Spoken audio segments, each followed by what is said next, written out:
الملتقى اللي كانت فيه مجموعه من مجموعه من النقاط ومجموعه من المحاور اللي هي مهمه. كانت واحد الندوه ثقافيه حول القراءه والتلقي. كانوا قراءات شعريه، كانوا تكريمات ديال هرمين من اهرام الجامعه الصيفيه اللي هما ابناء طاطا للاستاذ ابراهيم بلا والاستاذ احمد الراغبي. وكانت يعني واحد التفاعل كبير ديال بين المتدخلين والباحثين في الندوه الثقافيه. اللي الندوه الثقافيه شاركوا فيها الابناء ديال الاقليم، اساتذه الباحثين، خصوصا اعضاء مركز باني للدراسات والابحاث الاستراتيجيه، وكذلك طلبه الدكتوراه بالجامعات المغربيه. واللي تنحيي جميع الناس اللي ساهموا باش ينجح هذا النشاط.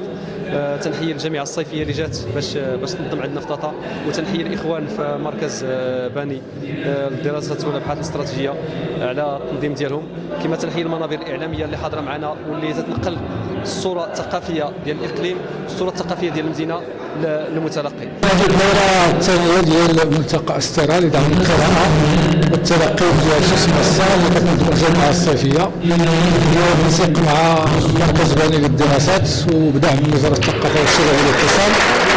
البرنامج كما شفتوا كان حافل ضمن ندوه شارك فيها مجموعه من الباحثين حول القراءه والتلقي انطلاقا من الانتاج الامازيغي في مختلف المجالات ديال الانتاج الابداعي والادبي، ثم امثله فنيه وشعريه بمشاركه مجموعه من الشعراء والشاعرات، ثم كانت فقره ديال تكريم ديال اطر اللي عطات الثقافه الامازيغيه بمدينه طاطا، وكان من الناس اللي ساهموا في المراحل التاسيسيه ديال الجامعه الصيفيه منذ 1980.